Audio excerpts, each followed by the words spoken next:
अस्सलाम वालेकुम, good morning, सुबह बखैर।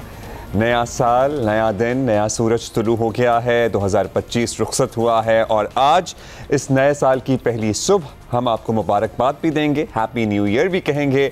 और पता ही है आपको, रिवायती से जुमले होते हैं, लेकिन ये जुमले कहना, ये जुमले सुनना ज़रूरी इसलिए होता है कि आपको एक नया जज्बा भी मिल जाता है, क्योंकि नई उमंगें होती हैं, नए ख्वाब होते हैं, कुछ पुराने ख्वाब होते हैं जो अधूरे होते हैं। सो हम यही दुआ करेंगे अल्लाह ताला के हुजूर सरबसजूद होकर और दिल की गहराइयों से कि आपकी जो ख्वाहिश है, चाहे आपकी अपनी ज़ात को लेकर ख्वाहिश है, चाहे आपकी अपने घर वालों को लेकर ख्वाहिश है, चाहे आपकी इस मुल्क को लेकर ख्वाहिशात हैं और अच्छी ख्वाहिशात हैं, वो पूरी हों, मुकम्मल हों, आपकी दुआएं कबूल हों।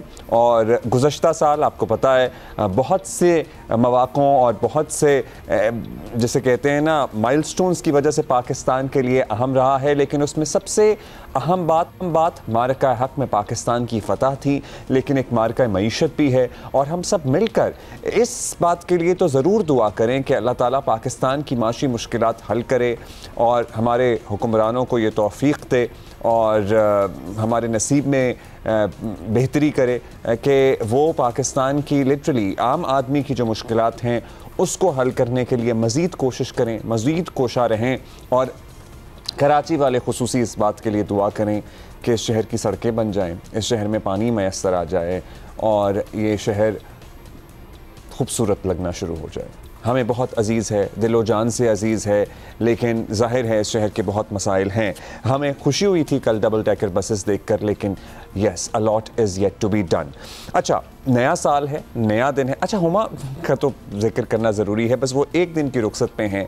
She will be back tomorrow. आज का हमारा शो बहुत स्पेशल है, क्योंकि एक तो स्पेशल है ही, आप हमारे साथ होते हैं तो स्पेशल है, लेकिन आज हमारे शो में one of the contestants of Pakistan Idol भी मौजूद होंगे। और पाकिस्तान आइडल जिस तरह अपनी धाक बैठा चुका है, आपको पता है, उसमें ऑलरेडी मौजूद कंटेस्टेंट सुपरस्टार्स बन चुके हैं और आपकी बहुत फरमाइश थी कि प्लीज़ उनमें से किसी को बुलाइए, तो हमने ये सिलसिला अब फाइनली शुरू कर दिया है। सो आज भी होंगे, आने वाले दिनों में भी होंगे और कल भी होपफुली होंगे। सो हम उनसे बहुत सारे गाने भी सुनेंगे, लेकिन अभी जो आप सुबह देख रहे हैं ये पाकिस्तान के मुख्तलिफ शहरों की सुबह हैं। ये है, इससे पहले हमने आपको लाहौर की सुबह दिखाई, ये कराची में समंदर के साथ जब सूरज तुलू होने का मंज़र होता है तो वो क्या खूबसूरत लगता है। लेकिन ये कराची का आसमान है, इसके साथ हम आपको मुल्क के दीगर शहरों का आसमान भी दिखाते हैं, जैसा कि सक्खर भी दिखा सकते हैं हम। और ये Lahore it's again a very foggy morning, धुंध है, हद निगाह कम है। ये है मुल्तान का सूरज और मुल्तान में भी सूरज इसी उम्मीद के साथ तुलू हुआ है कि मुल्तान शहर में बसने वालों की ज़िंदगी में बेहतरी आए, पाकिस्तान में बसने वालों की ज़िंदगी में बेहतरी आए और हम जायज़ तमन्नाएँ, हम सब की ख्वाहिशात मुकम्मल हों, पूरी हों, हम सब की दुआएँ कबूल हों। अच्छा, रात को भाई बहुत हंगामा था, बहुत हल्ला गुल्ला था, बहुत आतिशबाजी थी, बहुत ढोल ढमक्का था और बहुत रौनक थी। और यही रौनकें अल्लाह ताला, मेरी पता है क्या, मेरी दादी हमेशा ये दुआएं करती थीं जब भी वो किसी जगह से गुज़रती थीं कि अल्लाह ताला हमारे बाज़ारों की रौनकें कायम रखे। और बचपन में आप सुन रहे होते हैं तो आप बस ऐसे ही सुन लेते हैं, लेकिन ये कितनी ज़रूरी चीज़ें हैं। ये लिबर्टी मार्केट लाहौर के विजुअल्स हैं, जहाँ पर लोग तिल धरने की जगह नहीं थी, जम्मे गफ़ीर लोगों का था। और लिटरली वो आइकॉनिक स्क्वायर बन चुका है हमारा लिबर्टी मार्केट, जहाँ पर अब हमें अच्छा लगता है कि फेस्टिविटी के लिए लोग जमा होते हैं और खुश होने के लिए लोग जमा होते हैं। चाहे इससे पहले क्रिसमस ट्री हो, उसके साथ लोग कतार दर कतार तस्वीरें बनवा रहे थे। और ये किसी भी इंटरनेशनल स्क्वायर का मंज़र पेश कर रही है जगह, किसी भी इंटरनेशनल शहर का मंज़र पेश कर रही है जगह। And it is our beautiful, our very own, the heart of Pakistan, Lahore, जो खूबसूरत तो है ही, लेकिन साथ साथ इन मनाजिर की वजह से और ज़्यादा हसीन लग रहा है। सो एक शानदार आतिशबाजी का मुजाहरा किया गया हुकूमत की तरफ से लाहौर में, और लोगों ने उसको बहुत अप्रिशिएट भी किया, वेलकम भी किया, सेलिब्रेट भी किया। So these festivities, these small things really matter and they make big impacts। और साथ ही हम इस्लामाबाद के आपको विजुअल्स दिखाएंगे। इस्लामाबाद में भी लोग गाड़ियां खड़ी करके अपने जमा हैं। और ये कौन सा डी चौक है जी?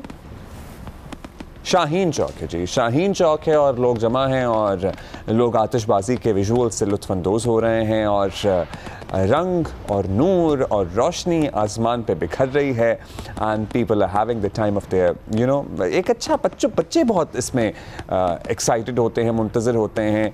और हमने कल हवाई फायरिंग के हवाले से ज़ोर दिया था, जिक्र किया था, हम उसकी सूरत हाल भी आज जानेंगे कि उस बात करने का या उस मुसलसल आगाही मुहिम चलाने का या सख्त इक़दामात या उसके नताइज की तंबीह करने का कोई नतीजा निकला, क्योंकि जहां आतिशबाजी हो रही होती है ना, वहाँ ज़रा ये गोलियों की तरतराहट लोगों को सहमा देती है। लेकिन we'll find out about that. ये कराची के विजुअल्स हैं और गवर्नर हाउस में मेरा बहुत ही 45-47 मिनट ये आतिशबाजी चलती रही है। और गवर्नर हाउस की तारीखी इमारत है कराची की और यहाँ पर हर साल ये आतिशबाजी का अहतमाम किया जाता है। गवर्नर सिंध कामरान टिसोरी करते हैं और उन्होंने इस मरतबा भी किया और एक इंतहाई, शायद this is the longest in Pakistan, so इंतहाई तवील दौरानिए की आतिशबाजी हमें मिली। और सी व्यू कैसे आप भूल सकते हैं, कराची का सबसे आइकॉनिक मकाम, ईद हो, त्यौहार हो, कोई भी फेस्टिविटी हो, you know people rush to see view. साहिल समंदर है, पोर्ट ग्रैंड के विजुअल्स हैं, यहाँ पर कॉन्सर्ट भी हो रहा था, म्यूज़िकल इवनिंग थी, स्टॉल्स थे, खाना पीना था, हल्ला गुल्ला था, आतिशबाजी थी and so on and so fourth. Karachi में बहुत सारे ऐसे स्पॉट्स थे, बहुत सारे ऐसे मकामात थे जहाँ पर म्यूज़िकल इवनिंग्स का अहतमाम किया गया था and people really had fun. Multan दिखाते हैं आपको, मुल्तान के रात के विजुअल्स हैं हमारे पास, बिल्कुल जी।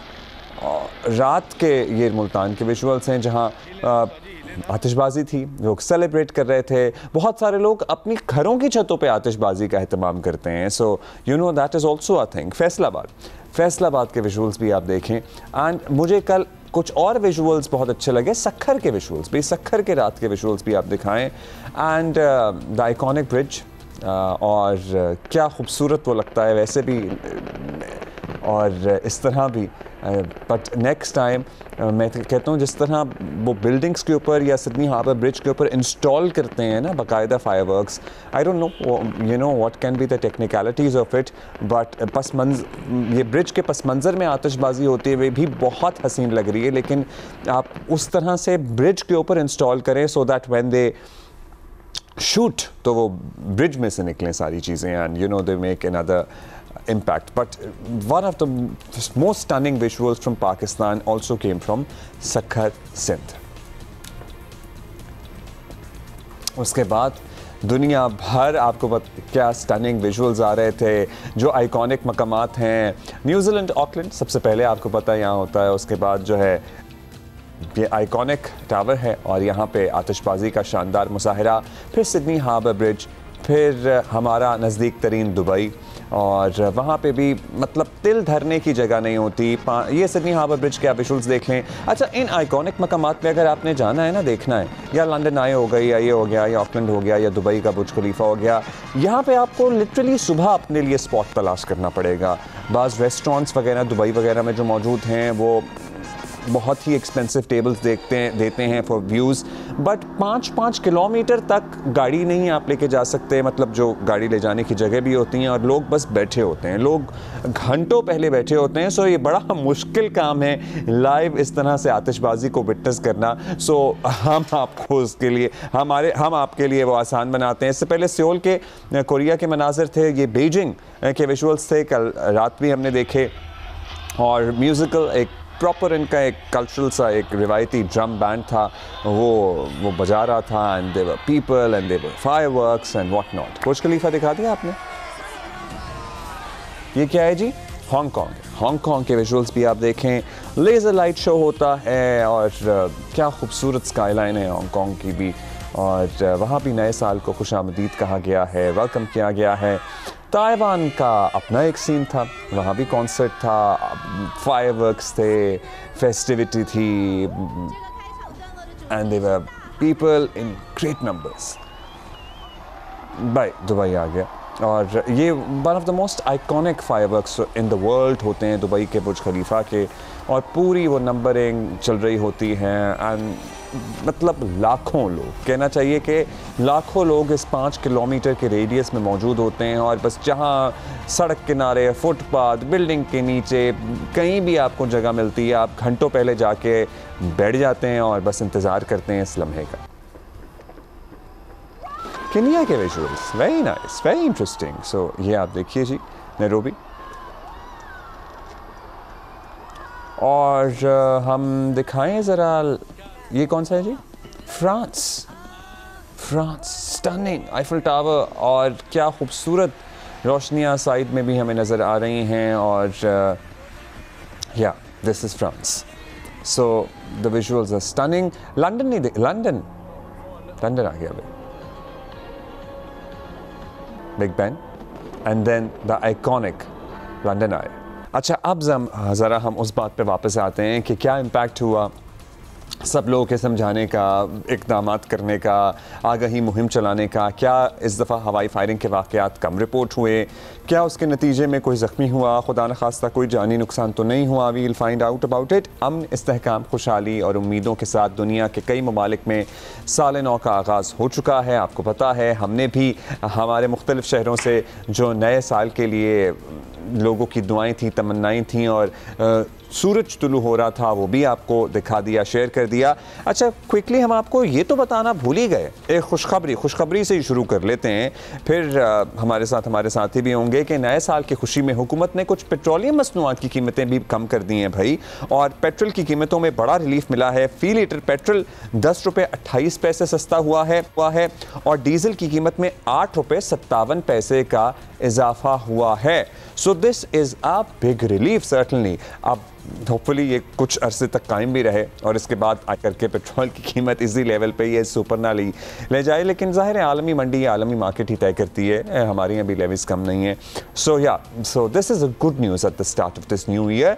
आज से आपको पेट्रोल 10 रुपये फ़ी लीटर सस्ता मिलेगा और आम आदमी को सर्टनली काफ़ी फ़र्क पड़ता है। और डीज़ल भी सस्ता हुआ है, और डीज़ल सस्ता हुआ है तो इट मीन्स कि हमें गुड्स ट्रांसपोर्ट वगैरह जो हैं वो कम उस पर ख़र्चा आएगा, और कुछ ओवरऑल महंगाई की सूरत हाल में कमी होगी और चीज़ें हमारे लिए बेहतर होंगी।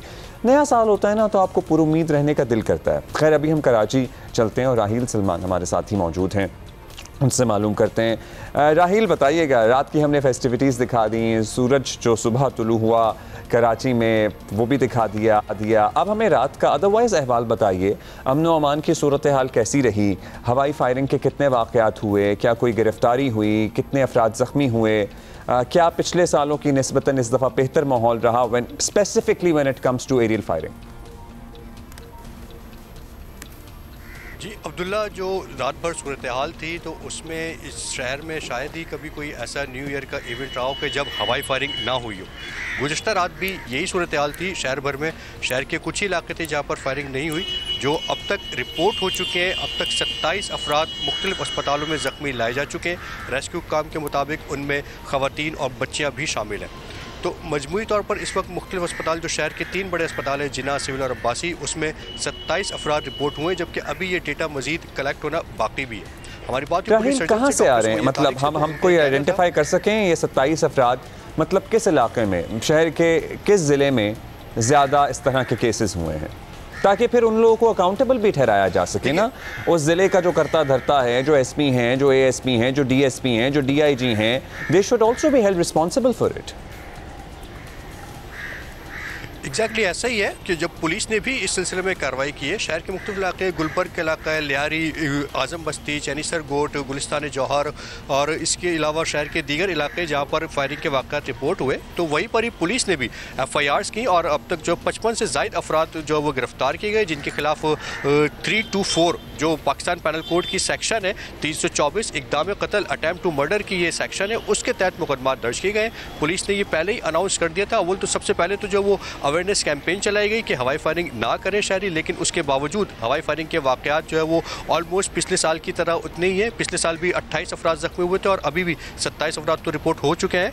और पुलिस ने भी फौरी तौर पर कार्रवाइयाँ की। पुलिस ने कई कैंपेन चलाई थी मुख्तलिफ वीडियो पैगामात के ज़रिए, और पोस्टर और बैनर भी आवेज़ा किए गए थे मुख्तलिफ मकामात पर, पब्लिक प्लेसेस पर। उसके बावजूद इस तरह के वाक़यात पेश आए।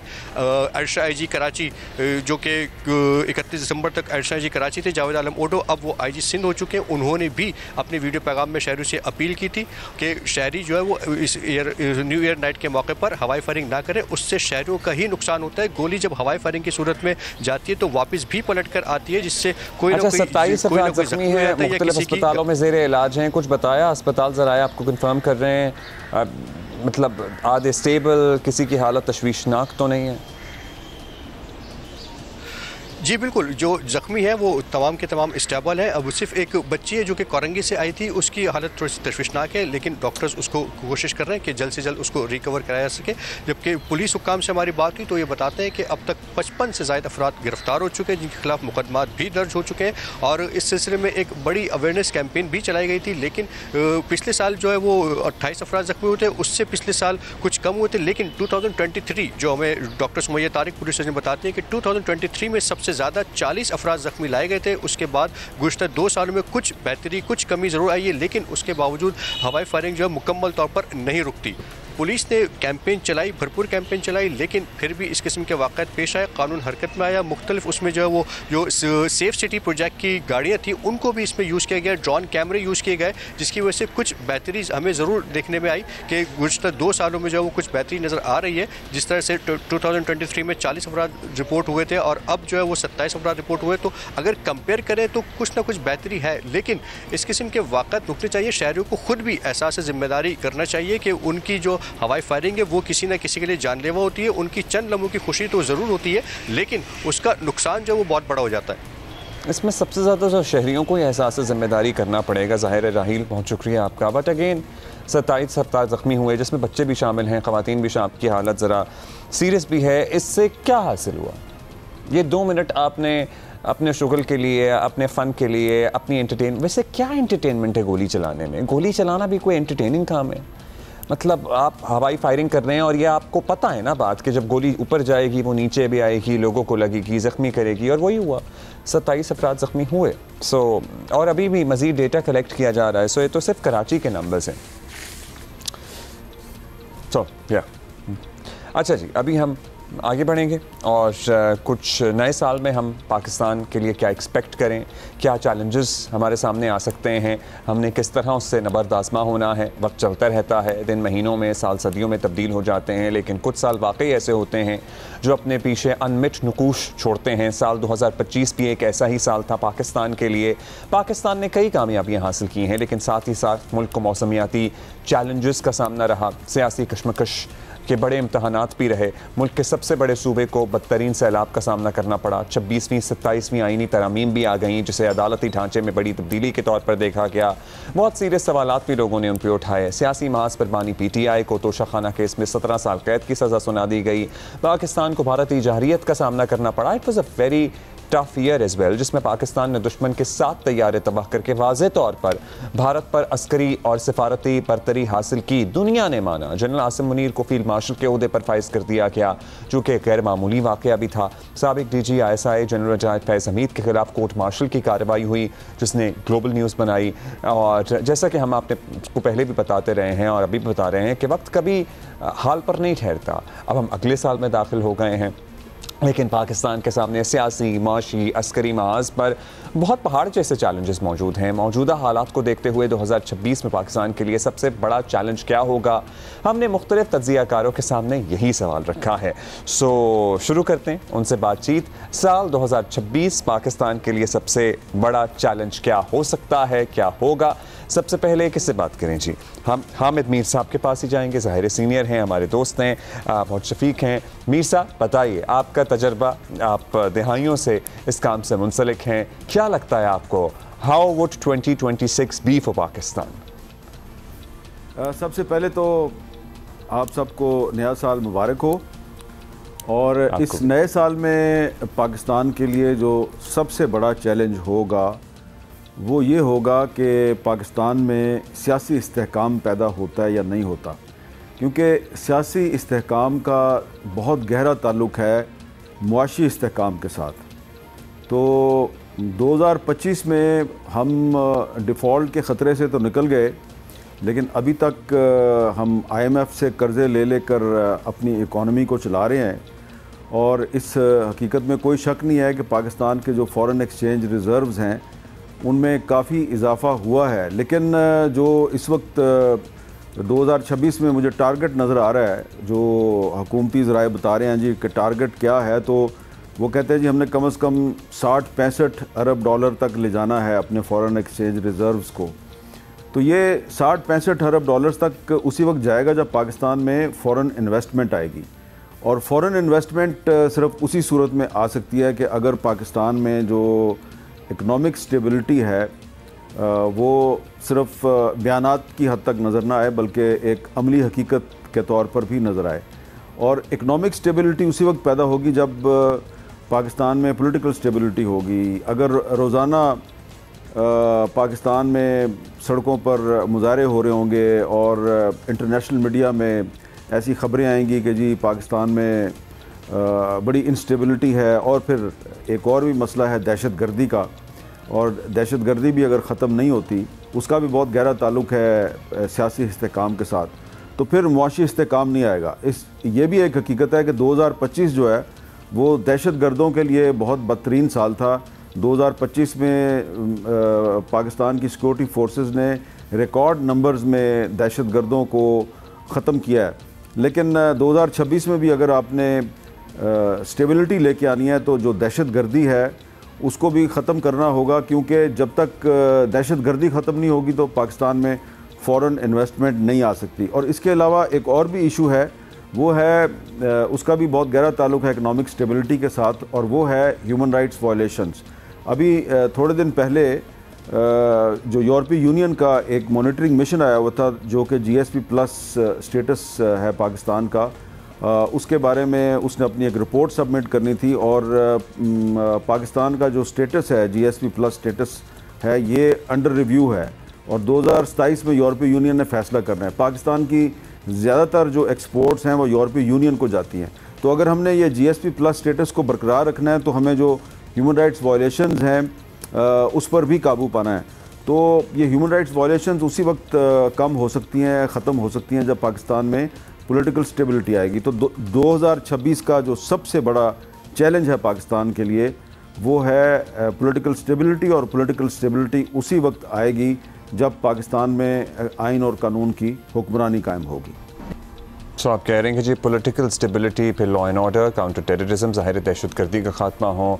और हम इस साल ज़ाहिर है सर्टनली दहशतगर्दी के ख़िलाफ़ हमारी जंग चली रही है, और जो अफसरान और जो जवान शहीद हुए हैं उन्हें भी साल नौ के आगाज़ में ही हम ख़िराज तहसीन भी पेश करेंगे। आपकी क़ुरबानियों की बहुत कद्र है हमें, और ये जंग अभी हमारी जारी है। ज़ाहिर है ये जंग हम जीतेंगे, उससे ही जुड़ी है हमारी इकनॉमिक स्टेबिलिटी भी। और भी बहुत सारे फैक्टर्स हैं, लेकिन और भी बहुत से लोगों की, तज्ज़ियाकारों की राय हमने शामिल कर दी in the program. So we are taking a break here. A very happy new year to you and good morning.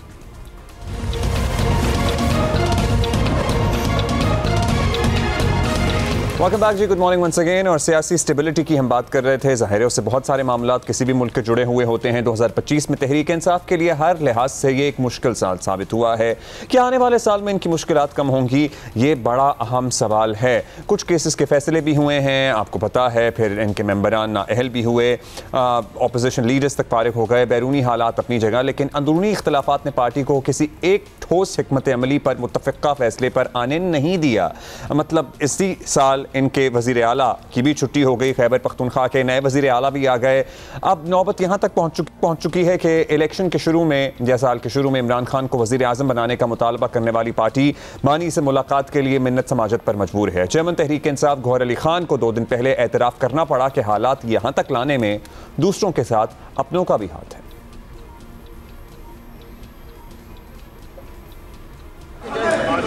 आज मुलाकात की जो बीक हम मांग रहे हैं, दूसरों का इसमें अपनों का भी हाथ। मैं समझता हूँ तहरीक अपनी जगह वो जिस शिद्दत से भी चले और जिस तरीके से भी चले, लेकिन मुज़ाकरात का कोई अल्टरनेटिव नहीं है। हम 2026 में एंटर हो रहे हैं, लेकिन 2026 भी ऐसा ही लग रहा है कि वो भी नाअहलियों और कन्विक्शनों का हाल। अच्छा, अब ज़ाहिर है हमें ये भी कन्फ्यूजन रहती है कि तहरीक इंसाफ दरअसल मुज़ाकरात चाहती है नहीं चाहती है, क्योंकि जितने मुँह उतनी ही बातें होती हैं। बाज़ लोगों की गुफ्तगू सुने तो ऐसा लगता है कि वो अभी भी मुज़ाकरात के हामी हैं। बाज़ कहते हैं नहीं जी मुज़ाकरात हो नहीं सकते, फिर कहते हैं जी पेश की शराइत के साथ होंगे, फिर कहते हैं जी बग़ैर मशरूत होंगे। सो ये सारी सूरत हाल भी हम सबके सामने है। सुनिए, कुछ उम्मीद बीच में जागी थी, लेकिन पता नहीं वो उम्मीद कितनी स्ट्रॉन्ग है अभी बातचीत की, मुज़ाकरात की। वज़ीर आज़म ने भी बाय द वे दावत दी थी और एक मरतबा फिर दावत दी थी। ये सुनिए। पीआई और उनके जो साथी हैं जो बात कर रहे हैं, उन्होंने, मैंने आज अखबार में पढ़ा है डायलॉग की, तो मैंने तो असम्बली में डायलॉग की उनको दावत दी, उससे पहले भी दावत दी, उसके बाद भी दावत दी। अगर वो उसके ऊपर तैयार है तो गवर्नमेंट ऑफ पाकिस्तान बिल्कुल तैयार है, क्योंकि पाकिस्तान में तरक्की और खुशहाली के लिए तमाम पॉलिटिकल पार्टीज़ में हामनी होनी चाहिए, लेकिन इसकी आड़ में गैर कानूनी और ब्लैक मेलिंग वो नहीं हो सकती। जो जायज़ मामलात हैं उसकी रोशनी में डायलॉग आगे बढ़ सकता है, जिसके लिए मैंने पहले भी दावत दी और अब भी मैं उसको रिट्वीट कर रहा हूँ। चेयरमैन पीटीआई गौहर अली खान तो मुज़ाकरात के हामी हैं, लेकिन ये एक्टिंग चेयरमैन है। अब तो मुझे लग रहा है कि ये ख़ुद भी मतलब आपके सामने ही हैं ये कितने रेलेवेंट रहे हैं, लेकिन बहरहाल ओहदा तो हैं इनके पास। वज़ीर आला खैबर पख्तूनख्वा हो गए और अलीमा खान ग्रुप के लोग हो गए, जिसमें बैरिस्टर सलमान भी शामिल हैं। वो कहते हैं जी नहीं, मुज़ाकरात का कोई सीन नहीं है और स्ट्रीट मूवमेंट से वो एजिटेशन के ज़रिए रास्ता निकालेंगे मुज़ाकरात का। सो उनका क्या मौक़िफ़ है ये भी सुन लीजिए। प्रोटेस्ट और तहरीक की ज़िम्मेदारी जो है, मुज़ाहमत या मुज़ाकरात की ज़िम्मेदारी मेरे लीडर मेरा कायद जनाब तहरीक तहफ़्फ़ुज़ आईन पाकिस्तान को दी हुई है। मेरे लिए ये हिदायत है कि मैं स्ट्रीट मूवमेंट की तैयारी करूँ। वो अपनी साइड पर जो है अपनी कोशिशें कर रहे हैं और दूसरे हुक्म तक हमारी सपोर्ट उनके साथ है। स्ट्रीट मूवमेंट की तैयारी की ज़िम्मेदारी मुझे दी गई है और इंशाअल्लाह ताला इस तैयारी को मैं पीक पर लेकर जाऊँगा इंशाअल्लाह। गुज़श्ता साल तहरीक इंसाफ की जानिब से इस्लामाबाद की तरफ मार्च भी किए गए, लेकिन नतीजा उनके खिलाफ ही निकला। अब ख्याल ये है कि पीटीआई इस वक्त सबसे बड़ा जो इसका मसला है, ये ऐसी मुतबादिल क़यादत है जो फ़ैसलों में ख़ुद मुख्तार हो, जैसे इमरान खान साहब थे, या जैसे इमरान खान साहब की मुकम्मल सपोर्ट और तायद हासिल हो। और आज के दिन तक तो पार्टी की हालत ये है कि चेयरमैन तहरीक इंसाफ गौहर अली खान ने भी हाथ खड़े कर लिए हैं और पार्टी को अब पता नहीं कौन या क्या सूरत हाल है या क्या हालात हैं जो बचा सकते हैं। इसी पे बात करते हैं। हैदर शिराजी हमारे साथी हैं। ये पाकिस्तान तहरीक इंसाफ के मामलात पे बड़ी गहरी नज़र है, हर डेवलपमेंट को रिपोर्ट करते हैं। Haider, it has not been a very good year, rather it has been a bad year for PTI 2025. 2026 में सबसे पहले आपको क्या चैलेंजेस उनके सामने खड़े हुए नज़र आते हैं? कुछ ऐसे केसेस जिनका फैसला आने अभी बाकी हो, या और कोई कानूनी चैलेंजेस और दीगर चैलेंजेस जिनका आप अहाता कर सकें? देखिए, पाकिस्तान तहरीक इंसाफ के लिए सबसे बड़ा मसला सियासी फ़ैसलों का होगा और सुहेल आफरीदी को जो इख्तियार दिया है, बानी ने कहा है कि आगे बढ़े मोबिलाइजेशन की तरफ, तो इस दौरान हमें यह नज़र आ रहा है कि उनकी हुकूमत भी कमज़ोर होती हमें आगे बढ़ रहे हैं, क्योंकि इससे कबल जब अली अमीन गंडापुर थे तो उस वक्त ब्यूरोक्रेसी पर उनका कंट्रोल था, लेकिन अब खैबर पख्तूनख्वा के वज़रा और पार्टी के रहनुमा ये कहते हैं कि जो सियासी कंट्रोल होता है एक सूबे पर और इखलाकी जवाज़ होता है सियासी जमातों का, वो कमज़ोर होता जा रहा है और ब्यूरोक्रेसी ही खैबर पख्तूनख्वा के निज़ाम को चला रही है। तो इस दौरान पाकिस्तान तहरीक इंसाफ की जमात के तौर पर हमें सबसे पहले अगर पार्टी की इंट्रा पार्टी इलेक्शन की बात कीजिए तो पार्टी की हैसियत पहले चैलेंज हो रही है। इससे कबल इंट्रा पार्टी इलेक्शन कबूल ना हुए तो अब भी इसीलिए सुन्नी इत्तेहाद कौंसिल के प्लेटफॉर्म से उन्होंने आगे बढ़ने का फैसला किया है। ये सबसे बड़ा चैलेंज इंट्रा पार्टी इलेक्शन का। दूसरा बानी और उनके साथियों की रहाई का है, जिसके लिए हमें मुज़ाकरात पर सब इकट्ठे तो नज़र आ रहे हैं, लेकिन मुज़ाकरात के हवाले से एक ग्रुप चाहता है कि प्रेशर डाला जाए और उसके नतीजे में मुज़ाकरात हों, जबकि दूसरी तरफ से मिन्नत की जा रही है। इस दौरान गुज़श्ता बरस हमने देखा कि वज़ीर आला की तब्दीली हुई। इसके अलावा अपोजिशन लीडर कौमी असम्बली और सेनेट के अपोजिशन लीडर बशमूल पार्लिमानी लीडर जरताज गुल और पंजाब के अपोजिशन लीडर 9 मई केसेस की वजह से नाअहल हुए, उसके बदले फिर नए अपोजिशन लीडर की तयनाती का अमल भी हुआ। और गुज़श्ता रोज़ जब अपोजिशन लीडर का मामला था तो बैरिस्टर गौहर पार्लियामेंट हाउस गए और कौमी असम्बली मुलाजमीन को जाकर अपने तमाम कागजात जमा करवाए। जी आमिर डोगर भी उनके साथ थे, बिल्कुल हमने देखा। अच्छा, हम केसेस की बात, अपोजिशन लीडर पे भी आते हैं, हम केसेस की बात करें तो ज़ाहिर है बानी पीटीआई उनके अहलिया के खिलाफ तोशाखाना केस का फैसला आया, 17 साल कैद हुई। और कौन से केसेस हैं, केसेस पर्टिकुलरली जिन्होंने अभी मंतकी अंजाम तक पहुंचना है? फिर GHQ हमला केस की भी बात की जाती है, 9 मई से जुड़े मामलात की भी बात की जाती है।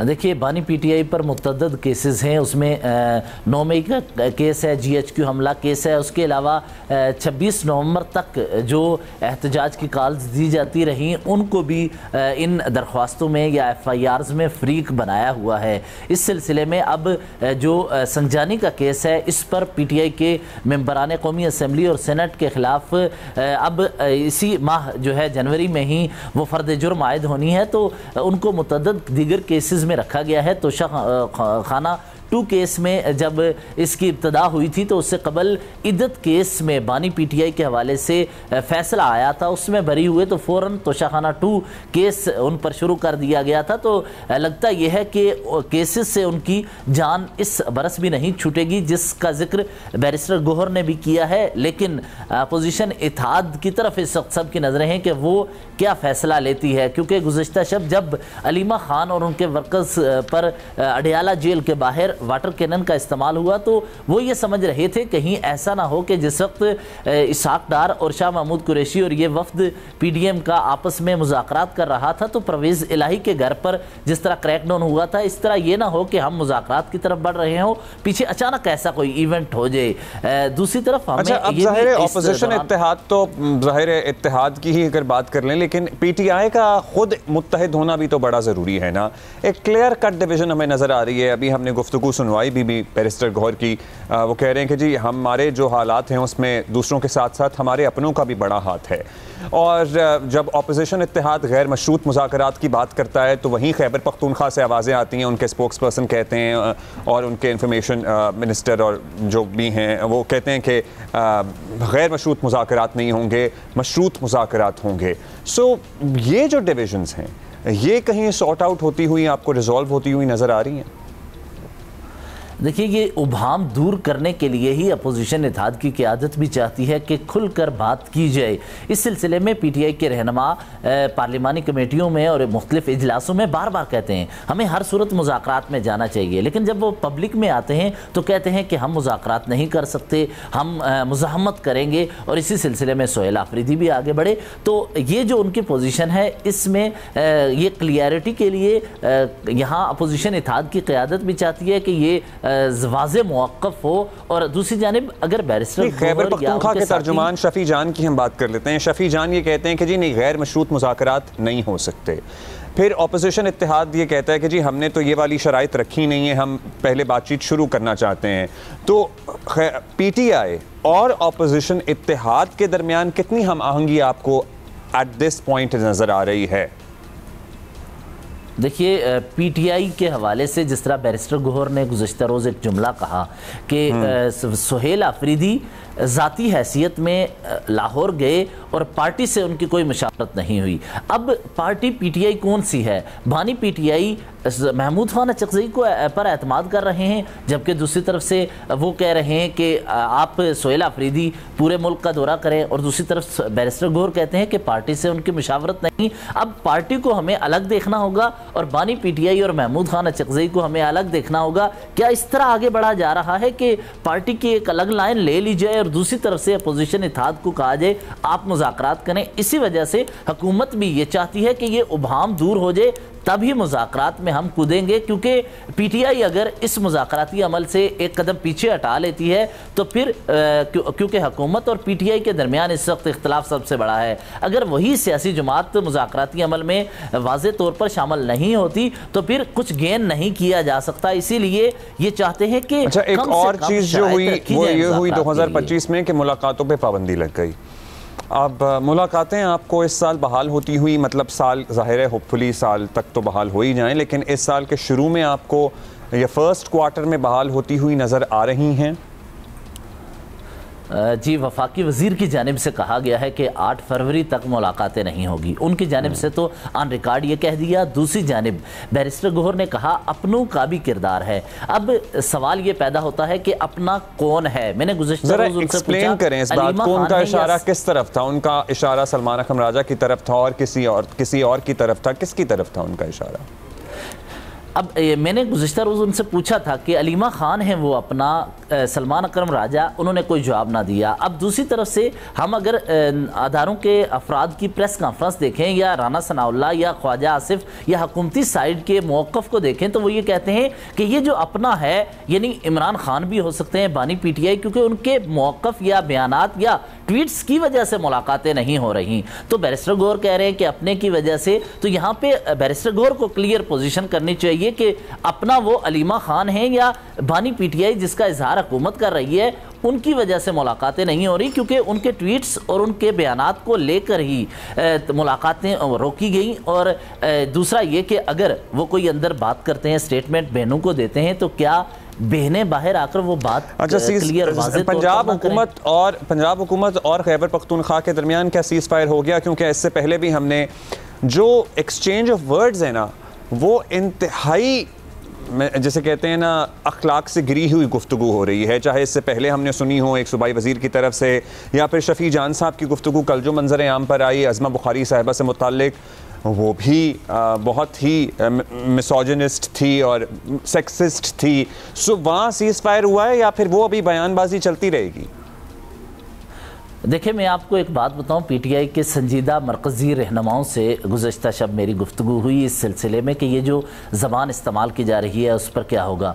तो PTI के मरकज़ी कायदीन ने कहा कि इस तरह की ज़बान PTI की जानिब से नहीं इस्तेमाल होनी चाहिए, इसकी वजह से हमारा मौक़िफ़ वाज़े नहीं हो रहा। और PTI के रहनुमा मुतअद्दिद मीटिंग्स में भी कह चुके कि महमूद खान अचकज़ई ने जो अपोजिशन इत्तेहाद की नशिस्त में ये कहा था कि मैं PTI के वर्कर्स को और सोशल मीडिया वारियर्स को और रहनुमाओं को भी कहना चाहता हूं कि अपने जो अल्फाज हैं वो बेहतर इस्तेमाल करें और दूसरों की माओ बहनों की इज्जत करें। अब इस बयानिए को लेकर पार्टी के संजीदा जो रहनुमा हैं वो ये समझते हैं हमें ऐसे बयानिए को लेकर चलना चाहिए ताकि सबकी माओ बहनों की इज्जत हो और ऐसे स्टेटमेंट्स ना दीजिए। और PTI के मरकजी रहनुमा भी ऐसे बयानात की वजह से वो ये बता रहे थे कि हम मीडिया को फेस नहीं कर पा रहे होते, तो लिहाजा हमें अपनी सफ़ों को पहले दुरुस्त करना होगा। सबकी माओ बहनों की, बाप भाइयों की, सबकी इज्जत होनी चाहिए। मतलब सियासत करें, इख्तलाफ राय रखें, लेकिन तहजीब, शाइस्तगी में इख्तलाफ राय शाइस्तगी के साथ भी किया जा सकता है, तहजीब के साथ भी किया जा सकता है। हम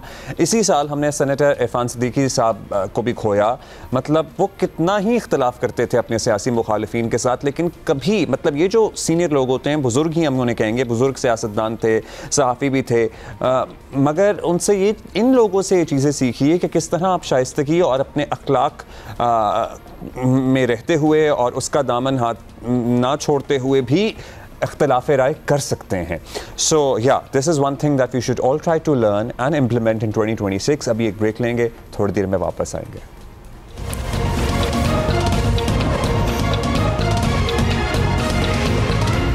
वेलकम बैक जी। नए साल का पहला दिन है और हम आपको पता है ये सेगमेंट हर साल 1 जनवरी को करते ही हैं। सामिया खान, माहिर इल्म नुजूम, हमारे साथ मौजूद हैं। सामिया जी, शुक्रिया, आपने हर साल की तरह हमारे लिए इस साल भी वक्त निकाला। सामिया जी, पाकिस्तान के लिए 2025 तो शानदार रहा, हमें आलमी सतह पर तारीखी कामयाबियाँ भी मिली। नया साल, बताइए, सितारे क्या खबर सुना रहे हैं पाकिस्तान के लिए? आप लोगों ने रवायत नहीं तोड़ी और मेरा नया साल हमेशा की तरह आज भी आप ही लोगों के साथ शुरू हो रहा है।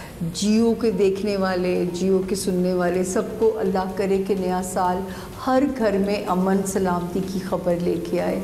आप सबको याद होगा, आपके प्रोग्राम में मैंने बारहा जब कहती थी, आपको याद होगा कि मैंने कहा था था 15 मई 2025 वो तारीख होगी जो है जहाँ से पाकिस्तान का नक्शा बदलेगा, मेरा मुल्क जो है सुपर पावर्स का लाडला हो जाएगा और आप इस मुल्क को जो है ना, ये एक नया नक्शा यहाँ से जिसका ख्वाब हमें हमारे बुज़ुर्गों ने दिखाया और जिस मकसद के लिए पाकिस्तान को हासिल किया गया, यहाँ से उस नए पाकिस्तान की जो है बिस्मिल्लाह हो जाएगी। मैं एक महदूद से अंदाज़ों से जो अंदाज़ा लगाती थी और मैं अल्लाह से मोहलत भी मांगती थी कि अल्लाह पाक मुझे वो ज़रूर दिन दीजिएगा जिस दिन मैं ये मंज़र खुद अपनी आंखों से भी देख सकूं।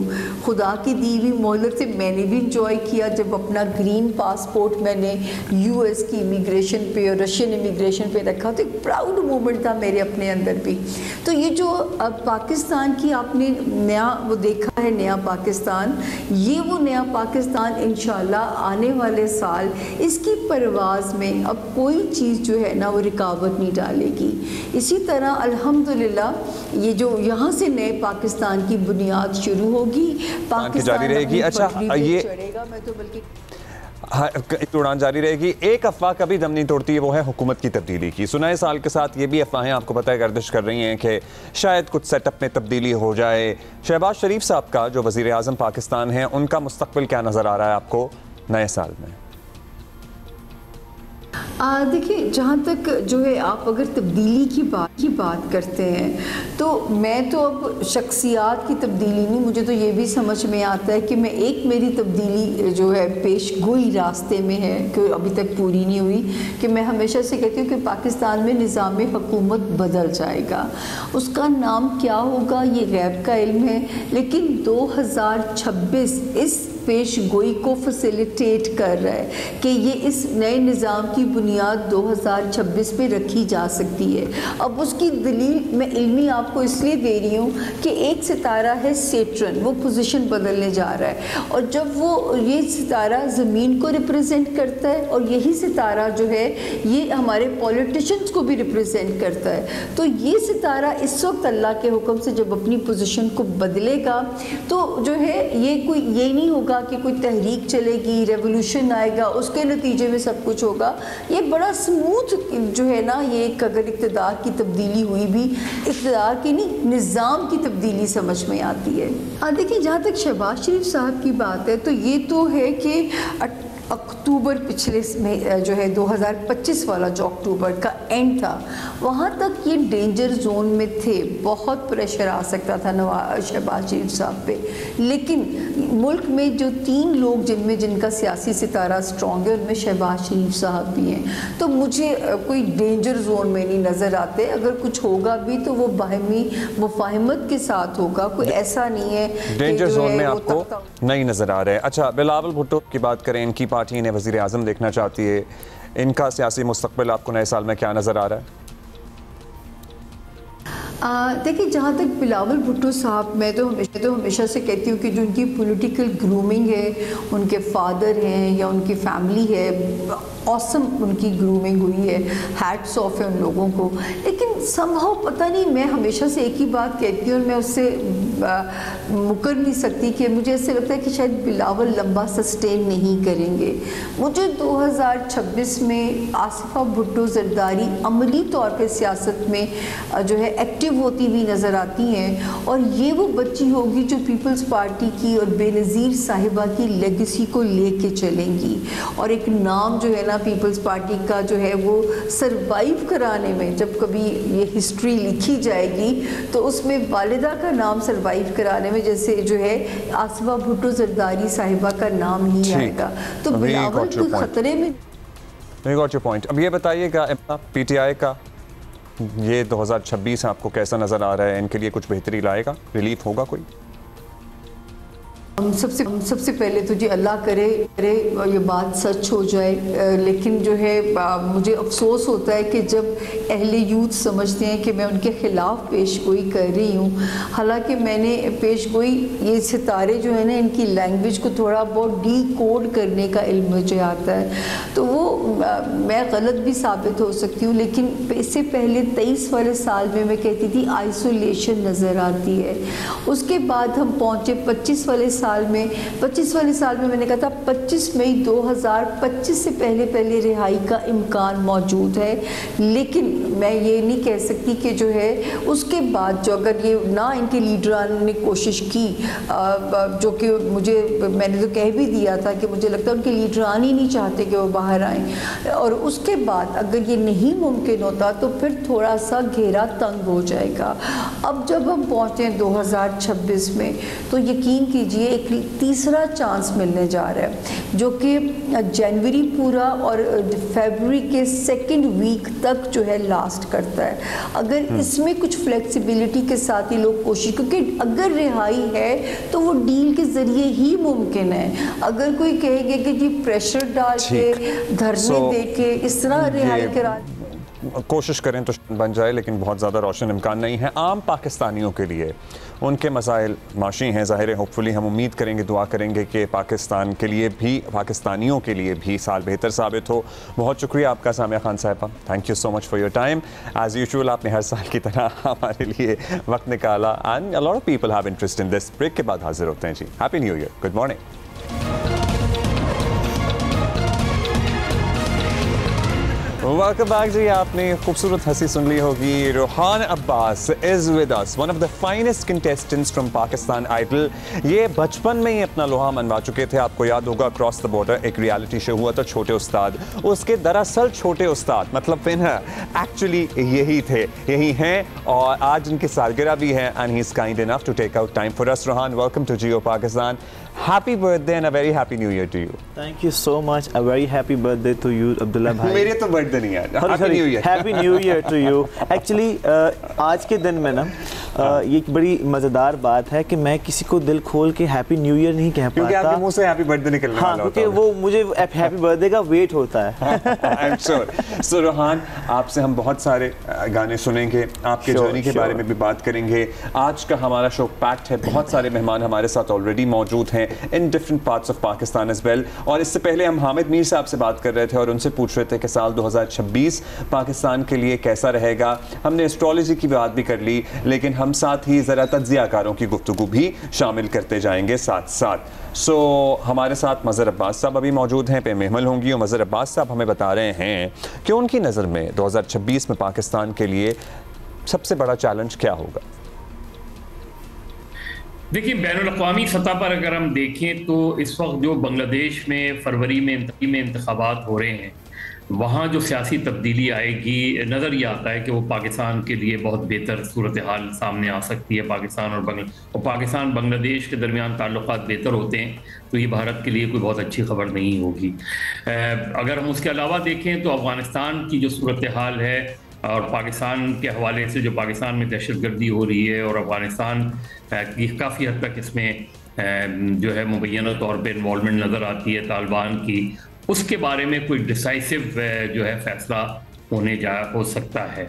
जो अंदरूनी तौर पे हम देखें, पाकिस्तान की मईशत के चैलेंजेस और ज़्यादा जो है बढ़ते हुए नज़र आ रहे हैं, और ये बहुत ज़ाहिर इसका बहुत गहरा ताल्लुक़ पाकिस्तान की सियासी सूरत हाल से है। और लगता ये कि 2026 में भी पाकिस्तान की जो सियासी सूरत हाल है उसमें अदम इस्तेहकाम ही नज़र आता है, क्योंकि उसका बहुत गहरा ताल्लुक़ जो हुक्मरान जमात है, हुक्मरान इत्तेहाद है, उसका और तहरीक इंसाफ के दरमियान जो ताल्लुकात हैं उससे है। और बज़ाहिर नज़र नहीं आता कि इस डेडलॉक के अंदर कोई ब्रेक थ्रू होता नज़र आ रहा है, कम से कम शुरू के महीनों में मुझे नज़र नहीं आता। तो पाकिस्तान में जो इस वक्त मौजूदा सियासी सूरत हाल है, वही तसलसल 2025 में जो था वो बज़ाहिर नज़र आता है कि 2026 में कंटिन्यू रहेगा। असल जो सूरत हाल है वो देखना ये है कि पाकिस्तान में जो मौजूदा इस वक्त कैफियत है, मौजूदा इस वक्त जो तनाव है, एक सियासी तनाव है, क्या उसमें कोई ऐसा दरमियानी रास्ता निकल सकता है कि जिसके तहत इस तनाव में कमी आए। उम्मीद ही लगाई जा सकती है कि जो चाहे वो हुक्मरान जमात हो, हुक्मरान इत्तेहाद हो या अपोजिशन हो, उनमें सैनिटी प्रिवेल करे। अगर ये तसादुम वाली सूरत हाल की तरफ चले जाते हैं, जो कि लगता है कि इस वक्त जो अपोजिशन है वो स्ट्रीट मूवमेंट की बात कर रही है, बातचीत की बात नहीं कर रही। तो ये जो हमारी पॉलिटिक्स रिवॉल्व कर रही है बिटवीन ये तहरीक इंसाफ के इर्द गिर्द, या हम कहें कि बानी PTI के इर्द गिर्द, वही सूरत हाल जो हमें साल के बेशतर महीनों में 2026 में भी आपको यही सूरत हाल नज़र आ रही है। अगर कोई बातचीत का रास्ता खुल जाए तो अच्छी बात है, लेकिन तसादुम की सूरत हाल भी हो सकती है। हमें पता है आपको रोहान से बातें करनी है, उनके बहुत सारे गाने सुनने, लेकिन हमने भी तो आपको अपने साथ ही रखना है ना। सो इसलिए अभी महमल सरफराज साहिबा ने हमें ज्वाइन किया है, उनकी गुफ्तगू सुनते हैं। वो 2026 में पाकिस्तान का सबसे बड़ा पॉलिटिकल चैलेंज क्या देख रही हैं, और उसके बाद हम रोहान से गुफ्तगू का सिलसिला शुरू करते हैं। जी महमल। देखिए 2026 में जो अहम चैलेंजेस पाकिस्तान के लिए, उनमें एक तो मुआशी चैलेंज है, उसके अलावा एक सियासी चैलेंज भी है, यानी कि पॉलिटिकल स्टेबिलिटी का चैलेंज। हुकूमत को ये लगता है वैसे तो कि वो एक कंफर्टेबल पोजीशन के अंदर है, क्योंकि 26वीं और 27वीं आईनी तरामीम हो गई हैं। ऑपोजिशन की भी स्ट्रैटेजी उन्हें वीक लग रही है और लग रहा है कि शायद कोई वो थ्रेट नहीं है। लेकिन मैं फिर भी समझती हूँ कि पॉलिटिकल स्टेबिलिटी पाकिस्तान के लिए बहुत अहम है, बहुत सारे मसाइल की भी वजह से, और ये सिर्फ और सिर्फ डायलॉग के थ्रू जो है वो रिजॉल्व हो सकती है। उसके अलावा अगर हम बात करें तो दहशतगर्दी एक बहुत बड़ा चैलेंज है। हमने देखा कि पिछला साल जो था उसके अंदर दहशतगर्दी के जो वाकयात हुए वो सबसे ज्यादा हुए। तो ये चीज एक्सटर्नली भी रिलेटेड है, जिस तरह अफगानिस्तान जैसा एक हॉस्टाइल नेबर है हमारा, अफगान तालिबान रजीम जो है उन्होंने किस तरीके से दहशतगर्दों को पनाह दी हुई है, और फिर इंडिया जो है वो उनको कैसे प्रॉक्सीज के तरह इस्तेमाल कर रहा है। तो एक तो ये भी चैलेंज है। और ग्लोबली अगर हम देखें तो मेरे ख्याल में जो गजा का चैलेंज है, गजा पीस प्लान से रिलेटेड, और उसमें पाकिस्तान का क्या रोल होगा, वो भी बहुत अहम है। अफगानिस्तान से जो अभी बिल्कुल साल के आखिर में डेवलपमेंट हुई है ना, कुछ मुस्बत सिग्नलिंग हुई है, उससे हम उम्मीद लगा सकते हैं, क्योंकि हमारा वो वाला मामला भी सेटल होना बहुत ज़रूरी है, क्योंकि वो बराह रास्त हमारे मुल्क में अमन और अमान से जुड़ा हुआ है। बहुत शुक्रिया आपका Mewal. Now coming to you Rohan, कैसे हैं आप? अल्हम्दुलिल्लाह ठीक है। How is this journey going so far? ये सफ़र ज़ाहिर है आपने बचपन में ही वो फेम देख लिया थ्रू आ रियलिटी शो। सो आपने ये कैसे फ़ैसला किया कि हाँ अब इतने साल बाद पाकिस्तान में पाकिस्तान आइडल वापस आ रहा है, आप इसका हिस्सा होना चाहेंगे? ये डिसीजन कैसे लिया आपने? एक्चुअली अब्दुल्ला भाई, एज़ यू ऑल नो, आप भी जानते हैं कि छोटे उस्ताद को विन करने के बाद वो एक चाइल्डिश वॉइस थी 12-13 साल का रोहान अब्बास, जिसने अपनी मेहनत अपने वालिद उस्ताद फरमान अली जाफरी साहब का करवाया हुआ काम रिप्रेजेंट किया, पाकिस्तान को रिप्रेजेंट किया इंटरनेशनली। बट सून आफ्टर छोटे उस्ताद मैंने काफ़ी सारा काम भी किया, बट उसके बाद क्योंकि मेरी वॉइस बदल गई, टीनेज होती है, टीनेज से वो मेल वॉइस में जब वो ट्रांजिट हुई, उस दौरान मेरे वालिद का इंतकाल हुआ। सो मैं डिप्रेशन में चला गया था, तो उसमें मैं म्यूज़िक नहीं कर सका। काफ़ी साल मैंने म्यूज़िक को नहीं किया, 4-5 साल मैंने बिल्कुल म्यूज़िक नहीं किया, और तकरीबन छोड़ ही चुका था। लेकिन फिर मुझे बड़े भाई कामरान अब्बास साहब ने काफ़ी मोटिवेट किया इस बात के लिए कि you are made to do music. तो फिर मैंने दोबारा से रीजॉइन किया, 2-4 गाने भी किए, बट फिर मुझे सुनने में आया कि Pakistan Idol is happening in Pakistan. So और मेरे दिल और दिमाग में हमेशा से एक चीज़ फंसी हुई रहती थी कि हमारे पाकिस्तान में टैलेंट बहुत ज़्यादा है। हाँ। मतलब बेशुमार टैलेंट है, किसी भी आप फील्ड की बात करें, लेकिन हमारे पास उसको प्रेजेंट करने के लिए प्लेटफॉर्म्स कम पड़ जाते हैं। और ये प्लेटफॉर्म फाइनली वापस आया, या अल्हम्दुलिल्लाह। अच्छा, और प्लेटफॉर्म तो ये भी है हमारा, और इस पे हम बड़े, जब पाकिस्तान आइडल नहीं हो रहा था ना, तो हम यहाँ कोशिश करते रहते थे कि कोई भी बडिंग सिंगर, कोई आवाज़ हमें अच्छी लगे, हम ज़रूर उसे मौका दें ताकि उसकी आवाज़ दुनिया तक पहुँचे। ऑडिशन के लिए, पहले ऑडिशन के लिए या जजेस के सामने प्रेजेंट होने के लिए ना बड़ी तैयारी चाहिए होती है, या सोचना पड़ता है इंसान को। तैयारी तो आपकी है ही कि सिलेक्शन क्या हो, selection of song, selection of song. So आपने जब पहली दफ़ा राहत साहब के सामने, फवाद साहब के सामने, ज़ेब के सामने और बिलाल भाई के सामने जब गाना पेश करना था, तो वही गाना हमने तो सुना है, हमें तो बेइंतहा पसंद है, लेकिन हम चाहेंगे कि आज हम उस मोमेंट को रीलिव करें। या श्योर प्लीज़, आपकी इजाज़त के प्लीज़। किसी रोज़ मिलो हमें शाम ढले, हमें शाम ढले, क्या खूबसूरत आवाज़ है, कॉम्पोजिशन है। फिर आपने अच्छा, ये थोड़ा अनकन्वेंशनल गाना था ऑडिशन के लिए चूज़ करें। लोग यूजुअली यू नो खान साहब, मेहदी हसन खान साहब की कोई गज़ल ले लेते हैं, गुलाम अली साहब की कोई ले लेते हैं, कोई और मशहूर गाना ले लेते हैं। ये भी मशहूर गाना है, बहुत मशहूर गाना है, लेकिन ये जब आपने गाया तो हमें याद, अरे यार ये कितना अच्छा गाना है। सही। सो ये चॉइस पे कैसे पहुंचे आप? एक्चुअली स्पेशली एक चीज़ जो मेंशन करूँगा वो ये है, राहा साहब is like my lucky charm. जब मैं छोटे उस्ताद में था तब भी वो जज थे, और तब भी मेरा पहला गाना सजदा था जो कि उन्हीं का गाया हुआ था। बिल्कुल। तो अब यूट्यूब पॉलिसीज़ के मुताबिक अब राइट्स का बड़ा इशू होता है। तो हमने फिर चूज़ करना था राहा साहब का सॉन्ग, तो हमने उनकी फर्स्ट एल्बम का सुपर हिट सॉन्ग पकड़ा, किसी रोज़ मिलो।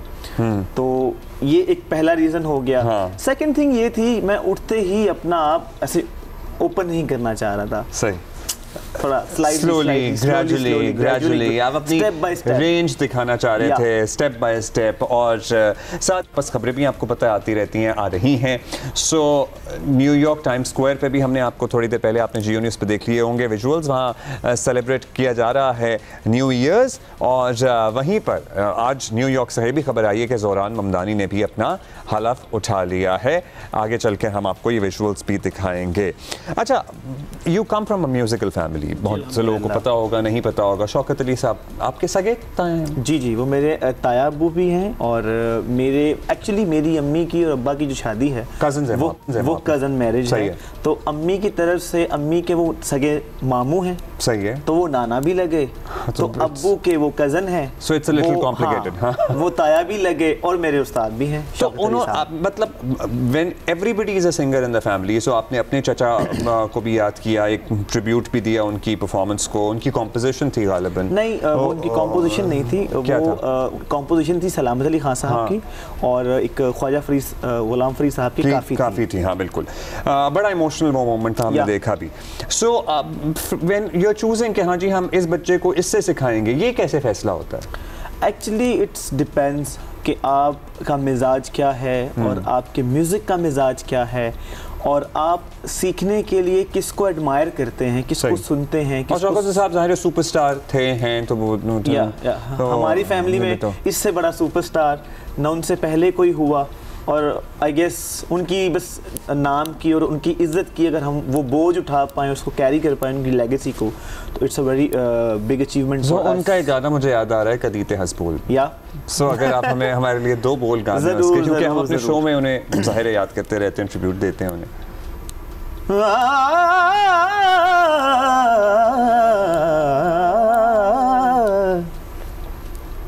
सारे अभी हम एक ब्रेक लेंगे। रोहन अब्बास हमारे साथ मौजूद हैं, और भी बहुत सारे मेहमान हैं। You know it's the first day of the year, it's a packed show, so हमने बहुत सारी बातें करनी है, कुछ म्यूजिक भी शामिल करना है। We will see you after a short break. Happy new year and good morning.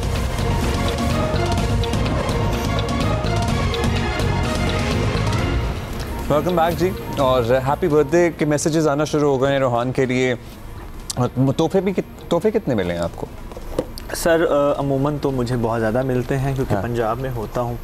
तो इस दफ़ा थोड़े शॉर्ट हुए, बट अभी जो मैं पहने हुए हूँ, blue jeans, black shirt, red jacket, ये सब तोहफे ये फैज़ान भाई ने, फैज़ान अब्बास मेरे बड़े भाई हैं। अच्छा, उन्होंने लेके दिए हैं, और डॉन कॉलिंस भी उन्होंने लेके दी। वेरी नाइस जी। सो फैज़ान भाई, ये ऐसे बड़े भाई हो ना तो फिर लाड, ऐसे छोटे भाई हो तो बड़े भाई फिर ऑटोमेटिकली लाड उठाते हैं। और ये भी गिफ्ट्स हैं जो मैंने हाथ पे वेयर किए हुए हैं। वेरी नाइस जी, ब्रेसलेट, ग्रेट लुक। अच्छा, एक और हमारे बड़े भाई हैं राशिद भाई, राशिद लतीफ़ भाई, द लेजेंडरी राशिद लतीफ़ भाई, वो हमारा इंतजार कर रहे हैं। और राशिद भाई, happy new year to you, thank you for being with us this time again. और हम ज़ाहिर है आपसे पाकिस्तान क्रिकेट की बात करेंगे। हम 2025 में मुसलसल बात करते रहे। अगर हम समराइज करें, इफ आई आस्क यू कि 2025 पाकिस्तान क्रिकेट के लिए कैसा रहा, 2026 के चैलेंजेस तो बिल्कुल ही सर पे खड़े हुए हैं। सो व्हाट वुड यू से? अस्सलाम वालेकुम, नया साल सबको मुबारक हो। और रोहान को सुन रहा था अभी आपके शो में, बहुत अच्छा गाते हैं, और थोड़ा सा ये हो रहा है सारे गिफ्ट इनको ही मिल गए। कोई हमारा बड़ा भाई भी हमें दे इस तरह से, माशाल्लाह से। खैर एनीवे, 2025 जूनियर क्रिकेट के लिए हमारा बेहतर रहा, जिसमें हमने इमर्जिंग टूर्नामेंट हमने जीता, अंडर 19 हमने टूर्नामेंट जीता, तो उसमें तसल्ली बख्श कारकर्दगी रही। टेस्ट मैचेस का थोड़ा सा है कि जो भी कंट्री बड़ी क्रिकेट खेलना चाहती है, अपना नाम करना चाहती है, वो टेस्ट क्रिकेट को अपने हाथ से जाने नहीं देती। हमने 5 टेस्ट मैचेस खेले, जिसमें से 3 हारे 2 जीते, तो बहुत अच्छा तजर्बा रहा नहीं। और हाल ही में हमने देखा कि साउथ अफ्रीका ने हमें रावलपिंडी में हरा दिया। लेकिन T20 में 34 मैचेस खेले, जिसमें हमें कामयाबी काफ़ी मिली, शायद 22-23 मैचेस हम लोग जीते हैं। और लेकिन उसमें हम देखेंगे कि जब हम वर्ल्ड कप में जाएंगे तो बड़ी टीम से मुकाबला होगा राउंड में, जो कि नॉकआउट्स होते हैं। हमने इंडिया से 3 मैचेस खेले, कामयाबी इतनी नहीं मिली, बिल्कुल नहीं मिली। हमने न्यूजीलैंड से 5 मैचेस खेले, जो बड़ी टीम थी, जाके खेले, 4-1 से हम हार गए। साउथ अफ्रीका यहाँ पे आई थी अपने डेवलपमेंट का काम करे, 2-1। तो ये 10 मैचेस तो बहुत अहम थे हमारे। उसके बाद अगर हम 24 मैचेस देखते हैं, ठीक है, हम लोग ट्राई सीरीज 2 जीते हैं, उसमें हमने प्लेयर डेवलपमेंट भी की है, उस लिहाज से हमारा ये साल बेहतर रहा। अगले साल के लिए वर्ल्ड कप है सबसे अहम, जो हमारा श्रीलंका में मैचेस है हमारे, तो हमारे ऑस्ट्रेलिया आ रही है हमारे फरवरी में, उससे पहले आ जाए। उसके बाद ESL है, जो कि एक बहुत बड़ा इवेंट होने जा रहा है। उसके लिए हम लोग सब देखना चाह रहे हैं कि 8 जनवरी को जो बिड होनी है, उसमें 2 टीम और कौन सी आएंगी और नए प्लेयर कितने आएंगे, दुनिया के बड़े जो स्टार्स हैं वो कितने यहाँ पे पार्टिसिपेट करेंगे। उसके बाद अहम एक सीरीज हमारे 3 टेस्ट मैचेस की, वो इंग्लैंड में 2026 में। इसके अलावा हम वेस्ट इंडीज जा रहे हैं, हम बांग्लादेश से खेल रहे हैं, हम श्रीलंका से खेल रहे हैं, हम आयरलैंड से खेल रहे हैं। कोई बड़ी चीज नजर नहीं आ रही उसमें, लेकिन एक चीज अच्छी है कि जैसे टेस्ट क्रिकेट है, उसमें 11 टेस्ट मैचेस हम खेल रहे हैं। ये कुछ आई चीज 2026 में। हाँ, 2026 में हम 11 खेल रहे हैं। 2025 में हमने 5 खेले थे, 2 जीते थे, 3 हारे थे। ODIs की बात करें, हमने 17 खेले, 17 खेले, 7 जीते हमने और 10 हारे। और T20 में हमने 13 हारे और 21 हमने जीते और 34 हमने in total number T20 matches खेले। सो या this is an interesting fact. Yasir भाई, आपको तो पता ही होगा। अब बताइएगा, हम कप्तानों की भी बात करते रहे। हमारे अभी जो ODI के कप्तान हैं वो तो अनफिट हो गए हैं। We really hope and pray कि वो जल्दी हम वर्ल्ड कप से पहले हमें मैसर आ जाएं। हमें लीग्स को लेके या और कुछ स्ट्रक्चरल चीज़ों को लेके आपको लगता है 2026 में कुछ फैसले कर लेने चाहिए?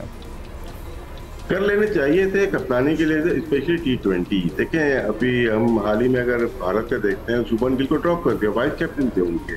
बहुत क्रिटिकल डिसीजन होते हैं, उनकी सिलेक्शन कमेटी के 2 मेंबर्स ने अपोज किया और उनको बाहर कर दिया। हमारे अभी थोड़ा सा लग रहा है कि अब आखिर तक अगर हम देखते हैं तो सलमान अली आगा ही हमारे T20 के कप्तान नजर आ रहे हैं, और जब अनाउंस हो जाते हैं तो फिर बैटिंग करते हैं हम लोग। लेकिन यहाँ पे देखा जाए T20 में, ये हमारा मानना है और काफी लोगों का भी होगा कि शाहीन आफरीदी हमारी चॉइस अच्छी हो सकते थे, जो कि ODI के कप्तान हुए हैं। लेकिन हमें जो फर्क आ रहा है कि स्ट्राइक रेट का हम हमेशा से बात करते हुए हैं, बाबर आजम की हो या उस्मान खान की हो या सलमान अली आगा की हो, स्ट्राइक रेट में अगर तीनों एक जैसी स्ट्राइक रेट पे खेलेंगे तो मुश्किल हो जाती है बैटिंग में। लेकिन यहाँ पे हमें अपनी बैटिंग को स्ट्रॉन्ग करना पड़ेगा। कुछ नए प्लेयर्स हमने ट्राई किए, लेकिन मां सदाकत को हमने छोड़ दिया, नहीं लेके आए। अहमद दानियाल थे, उनको सुफियान मुकीम, कुछ ऐसी चीजें जो कि कर देनी चाहिए थी हमें। लेकिन अपने सिलेक्शन कमेटी के अपने इश्यूज होते हैं। लेकिन जहाँ तक कप्तानी का, मैं ये समझता हूँ कि शाहीन हमारी बेस्ट चॉइस है। फखर जमान को बनाया नहीं हमने कप्तान, और रिजवान ड्रॉप हो गए, बाबर ये शायद PCB को भी कहीं मालूम है और PCB भी ये समझता है। लेकिन अब जो सेटअप है वो फिर बन गया और फिर वो चल रहा है। PCB में भी ये सोच पाई जा रही थी कि शायद it should have been vice versa, Salman Ali Agha for the ODI and Shaheen Afridi for T20। लेकिन आपको ये लगता है कि यही कंटिन्यू करेगा इन 2026? वर्ल्ड कप तक तो T20 की जहाँ तक बात करता हूँ, तो उसमें शायद वर्ल्ड कप तक देखेंगे हम लोग कहाँ तक पहुँचते हैं। वहाँ तक तो सलमान अली आगा लग रहे हैं, लेकिन उसके बाद शायद हमें किसी यंग कैप्टन को लेके आना पड़ेगा। जो अच्छा, कोई एक प्लेयर जिसको आपको लगता है कि 2026 में मौका मिलना चाहिए, and anybody that we should look out for, जिस पे हमें उम्मीद बांधनी चाहिए इन 2026? पहले तो एक था मां सदाकत को हम समझते थे, लेकिन अभी सुमैर मिनहाज जो है ना, वो बहुत अच्छा खेल रहे हैं। उनको भी हमें ट्राई करना चाहिए, उसको भी ट्राई करना, लेकिन फिर मुस्तकिल बुनियाद पर करना चाहिए। हमने हुरैरा को खिलाया, हमने बहुत सारे प्लेयर खिलाए, हम खिलाते हैं फिर उसको ड्रॉप कर देते हैं, वो ज्यादती होती किसी यंग प्लेयर के लिए। हाँ जी, यानी इस साल फिर शुरू में ही आपको पता है PSL भी होनी है, सो 8 जनवरी को उसकी भी बिडिंग वगैरह होगी। So we looking forward to that, will keep you posted. Thank you Rashid भाई। जाते जाते वैसे अगर आपकी कोई फरमाइश हो रोहान से तो आप कर सकते हैं, कोई गाना आ रहा है आपके जहन में? नुसरत फतेह अली हम सुनते हैं, उनमें से किसी का एक का कोई अच्छा हाँ साहब का कोई भी गाना जो है ना वो कह रहे हैं कि आप हमारे लिए पेश कर सके तो जरूर कीजिएगा, और आपकी बड़ी तारीफ करते हैं। बहुत लंबा है गोरखधंधा, लेकिन उसके चंद शुरू के गोरखधंधा वगैरह बहुत लंबा है, लेकिन अगर चंद अल्फाज अगर आप पेश कर सकें। शुक्रिया राशिद भाई, थैंक यू। या नुसरत साहब की कोई भी और आप कोई गाना? भाई अस्सलाम वालेकुम, अल्लाह ताला आपको सलामत रखे, आप हमारे पाकिस्तान के लेजेंड हैं। बिल्कुल, और वी ऑल आर फैन, आपके फ़ैन हैं हम। ये कितना खूबसूरत गाते हो तुम, माशाल्लाह। मतलब सर थैंक यू। समा बन गया, सीरियसली आप हमारे साथ ही रहें। ये इस गाने के लिए दाद थी सर, अभी और भी ये सुनने, मतलब thank you. These are not easy songs, these are really tough to सिंग।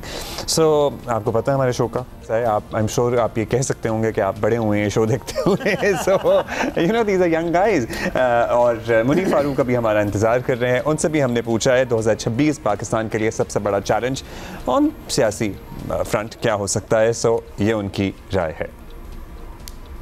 बहुत शुक्रिया आपका। देखिए, जो 2026 है इसमें सबसे बड़ा चैलेंज पाकिस्तान के लिए, और जब हम पाकिस्तान की बात करते हैं तो बहैसियत पाकिस्तानी हम सब के लिए और ओवरऑल आई थिंक जो गवर्न कर रहे हैं यानी हुकूमत, उनके लिए सबसे बड़ा चैलेंज है कि आप मुआशी तौर पर एक वायबल स्टेट बनते हैं या नहीं।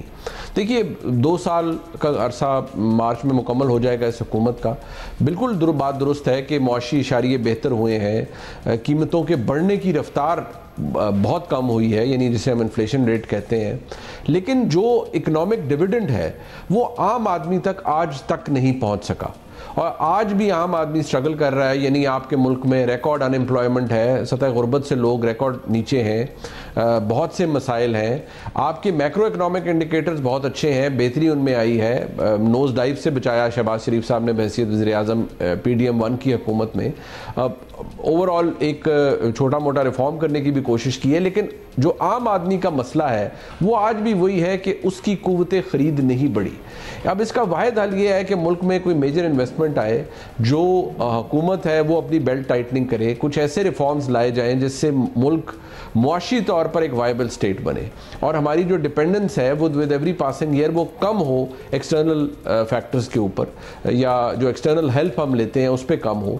तो मुआशी चैलेंज बहुत बड़ा है इस हुकूमत के लिए। और अगर देखिए आपकी जो नेशनल सिक्योरिटी पॉलिसी है, अगर उसका पिवट इकोनॉमिक स्टेबिलिटी है, तो इकोनॉमिक स्टेबिलिटी तो अभी तक पाकिस्तान में मुकम्मल तौर पर नहीं आई। अगर इस हुकूमत ने खुद को एक एक्सेप्टेबल हुकूमत रखना है तो इट्स अबाउट टाइम कि तीसरे साल के अंदर लोगों को उसका वाज़े फ़र्क नज़र आए, लोगों को वो महसूस हो कि वो इकोनॉमिक रिलीफ उन तक पहुंच रहा है, मिल रहा है। यकीनी तौर पर शहबाज शरीफ साहब की हुकूमत ने, मिलिटरीली पाकिस्तान की फ़ौज ने और डिप्लोमेटिकली शहबाज शरीफ साहब ने बहुत कुछ अचीव किया। Very right. अब लोगों को ये एहसास भी होना चाहिए कि अब तीसरा साल जो हुकूमत का हो उसमें वो इकोनॉमिक बेनिफिट्स उन तक पहुँचना भी हो, और ज़ाहिर है IMF जो करा रहा है वो तो करा रहा है, लेकिन ख़ुद भी जो इक़दाम करने हैं वो करें। बहुत शुक्रिया आपका मुनीर साहब, thank you for taking out time for us on the new years. अभी आपको बता दें भाई, जियो पे आपने ऑलरेडी प्रोमोस देखना शुरू कर दिए होंगे। साल की सबसे बड़ी लव स्टोरी के बारे में कहा जा रहा है कि बस आने वाली है ऑन जियो TV।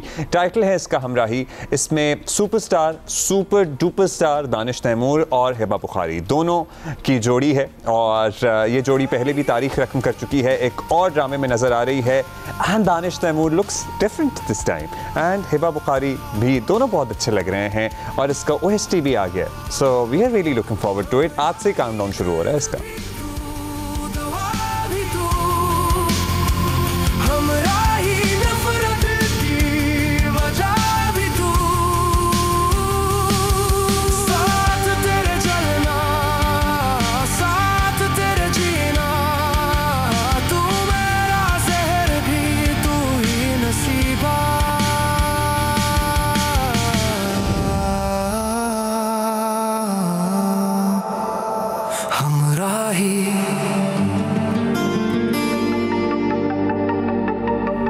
जियो और बाबर जावेद की ये मुश्तरका कोशिश है Humraahi, the OST is really कैची।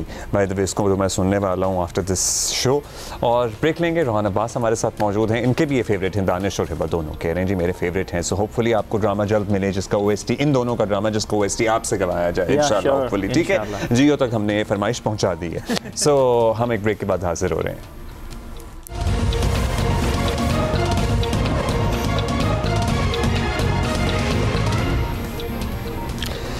अच्छा, ज़रा इकोनॉमी की सभी बात कर रहे हैं, सभी तज्ज़ियाकार कि भाई माशी फ्रंट पे हमारे लिए चैलेंजेस हैं, उसको हमें ओवरकम करना होगा। 2026 में फाइनली आवाम तक भी समरात पहुंचने चाहिए। 2025 में हमारी स्टॉक मार्केट ने रिकॉर्ड बनाए हैं। फिर ग्लोबल अगर इन्वेस्टमेंट पोर्टफोलियोज की बात करें तो सिल्वर की कीमत कहाँ से कहाँ पहुँच गई, कमोडिटीज़ में गोल्ड ने रिकॉर्ड बना दिए, मतलब सोना कहाँ से कहाँ पहुँच गया। फिर रिटर्न स्टॉक मार्केट ने भी बड़े अच्छे दिए, हमारे शरह सूद कम हुआ तो बैंकों से पैसा निकल के म्यूचुअल फंड्स और स्टॉक फंड्स की तरफ भी आया। अब 2026 का आउटलुक हमें कैसा नज़र आ रहा है? What should be the investment opportunities? क्या हमारी इकोनॉमी सूरत हाल होगी? मोहम्मद सुहेल साहब माशी तज्ज़ियाकार हमारे साथ मौजूद हैं। सुहेल साहब, गुज़श्ता साल हमने देखा स्टॉक मार्केट ने जो रिकॉर्ड तोड़े हैं, ज़रा मुबादला बढ़ने वाली बात भी आई, IMF की जो शराइत हैं वो तो हैं ही, फिर रेटिंग्स भी हैं वो भी सबके सामने ही हैं, हुकूमत के दावे और माशी नमू बढ़ने के ऐलानात भी सामने आए। क्या 2025 में मईशत वाकई बेहतर हुई है आपको लगता है? बिस्मिल्लाहिर्रहमानिर्रहीम। मेरे ख्याल में जो तवक्कुआत थी उस हिसाब से इकॉनमी ने परफॉर्म किया है। बहुत ज़्यादा ग्रोथ हम नहीं देख रहे थे। जो कि इकोनॉमिक इंडिकेटर्स हैं उन्होंने in line with expectation perform किया है, बल्कि एक दो ऐसी चीज़ें हुई हैं जिसकी शायद तवक्को हम नहीं कर रहे थे। बिलखुसूस जो पावर सेक्टर सर्कुलर डेट है, बहुत बड़ा डेट था, वो रिजॉल्व कर दिया है हुकूमत ने। और दूसरा PI की प्राइवेटाइजेशन, ये ऐसे दो चीज़ें थी जो तवक्कुआत से बढ़कर थी। इसके अलावा जो इकोनॉमी के जो हालात हैं, चाहे फॉरेन एक्सचेंज रिजर्व्स हैं, करेंसी है, इंटरेस्ट रेट हैं, वो सारी चीज़ें 2025 में कदरे बेहतर रहीं और तवक्कुआत के मुताबिक रही। फाइनली PIA की प्राइवेटाइजेशन भी अपनी तकमील को पहुंची है, आपने खुद ही इसका तस्करा किया, लोकल कंसोर्शियम ने की है। आपको लगता है कि ये एक्टिविटीज़ भी एक बूस्टर बन सकती हैं फॉर 2026 और इसी पैटर्न को हमें दीगर सफ़ेद हाथी जो हैं उसमें भी फॉलो करना चाहिए उनको प्राइवेटाइज करने के लिए? नहीं, ये बड़ी खबर है क्योंकि देखिए हुकूमत का 50 अरब का नुकसान जो हो रहा था अब वो नहीं होगा। दूसरा जो हुकूमत ये कहती आ रही थी कि हम प्राइवेटाइजेशन करेंगे और इतने सालों से 18-20 साल से कोई बड़ी प्राइवेटाइजेशन नहीं हुई, तो वो हो गई है, जिससे सरमायादारों का कॉन्फिडेंस बहाल हुआ है कि हुकूमत जो है वो प्राइवेट सेक्टर के थ्रू बिजनेस करना चाहती है और हुकूमत जो है वो रिफॉर्म्स के लिए सीरियस है। तो ये दो चीज़ें जो हैं वो काफ़ी अहमियत रखती है और आने वाले दिनों में इसकी वजह से लोकल इन्वेस्टर्स का बिलखुसूस और फॉरेन इन्वेस्टर्स का कॉन्फिडेंस बेहतर होगा। और यही चीज़ें हमें जो इंडिपेंडेंट सर्वेज हैं उसमें भी नज़र आ रही हैं कि जो है बिजनेस कॉन्फिडेंस जो है वो बेहतर हो रहा है। साल 2025 में हमने देखा स्टॉक मार्केट में लोगों ने अच्छे रिटर्न लिए, जिन्होंने गोल्ड में इन्वेस्ट किया था उनको बेहतरीन रिटर्न मिले, रियल स्टेट में नई ख़ास रिटर्न्स आए। इन्वेस्टमेंट अपॉर्चुनिटीज़ क्या होंगी नए साल में, क्या बेहतर ऑप्शंस होंगी फॉर ऑल दोस इन्वेस्टर्स जो नौजवान सेविंग करना चाहते हैं? हमें देख रहे हैं इस वक्त डिस्क्लेमर के साथ भाई तभी अपने रिस्क पे। लेकिन सेविंग्स के लिए हमारे हिसाब से स्टॉक्स बहुत बढ़ गए हैं, मगर फिर भी आपको जो 10% का फिक्स रिटर्न जो बैंक्स या नेशनल सेविंग दे रहे हैं उससे बेहतर हैं। रुपए की कदर भी मुस्तकम लग रही है, तो डॉलर में भी बहुत ज़्यादा 2026 में रिटर्न नहीं मिलेगा। प्रॉपर्टी पिछले कोई 5-6 साल से बहुत ज़्यादा स्टैग्नेंट है, वहाँ हो सकता है कुछ बेहतरी हो। और जो इंटरनेशनल बैंक्स हैं उनकी तवक्कुआत हैं कि गोल्ड में भी जो बहुत तेज़ी आई है उसके बावजूद 2026 में कुछ बेहतरी हो। तो ओवरऑल हमारा भी व्यू यही है कि फिक्स्ड इनकम में और करेंसी में रिटर्न्स कम होंगे और शायद स्टॉक्स, प्रॉपर्टी और गोल्ड में रिटर्न कदरे बेहतर हों। शुक्रिया आपका मोहम्मद सुहेल साहब, thank you. So it's going to be a mix again in 2026, but जो भी आपने इन्वेस्ट करना है स्टडी करके कीजिए, अपने रिस्क पे कीजिए। हम यहाँ पे सिर्फ डिस्कस कर सकते हैं, तज्जिया कर सकते हैं। रोहान अब्बास हमारे साथ मौजूद हैं। बहुत सारी फरमाइशें ऑलरेडी आना शुरू हो गई हैं, अभी तो शादी स्पेशल भी चल रहा है पाकिस्तान आइडल का। रोहान, आप इतने पक्के गायक हैं, so when it comes to modern songs या पॉप म्यूजिक, क्योंकि बिलाल भाई भी आइडल के एक जज हैं ना, और जाहिर है वो अपने में एक लेजेंड हैं जो उनका बॉडी ऑफ वर्क है, सो ये फ्यूजन आप कर पाते हैं इजीली? मतलब can you switch from one genre to another easily? अल्हम्दुलिल्लाह, एक्चुअली मेरी जो प्रैक्टिस है ना वो बड़ी सख्त हुई है। अच्छा। बचपन की जो मेरी प्रैक्टिसेस हैं वो बड़ी सख्त हैं, और उसमें यही सिखाया गया है, बताया गया है कि एक आर्टिस्ट का कोई दायरा नहीं होता, एक आर्टिस्ट को एक पानी की तरह होना चाहिए। मेरा ख्याल है इसकी कोई मिसाल हो जाए, और ये हमारी आपके साथ इस लाइव शो में आखिरी परफॉर्मेंस होगी। डिजिटल के भी हम अलग एक सेगमेंट रिकॉर्ड करेंगे। मैं आपसे इजाज़त दे रहा हूँ। We gonna see you tomorrow. Happy new year to you. Rohan please कुछ पेश कीजिए। सर एक छोटा सा फ्यूजन आपके लिए बनाया है, वो पेश करता हूँ प्लीज़।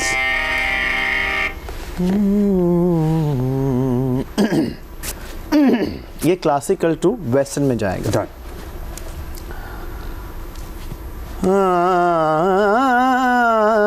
तत्तीरो मैं वाट निहारा वेसावल मोड़ मुहारा तत्तीरो मैं वाट निहारा वेसावल मोड़ मुहारा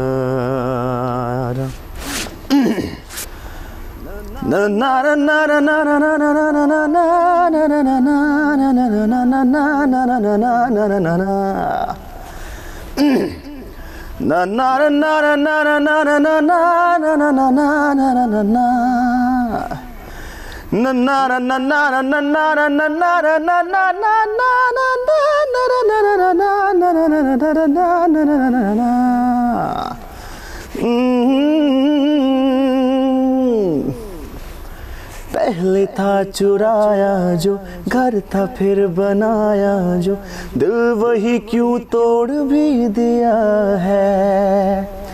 दर्द ये उठाया जो, मुश्किलों में पाया जो, फिर उसी को छोड़ भी दिया है। लगा के दिल जुदा किया तो ये बताती कैसी ये दीवानगी।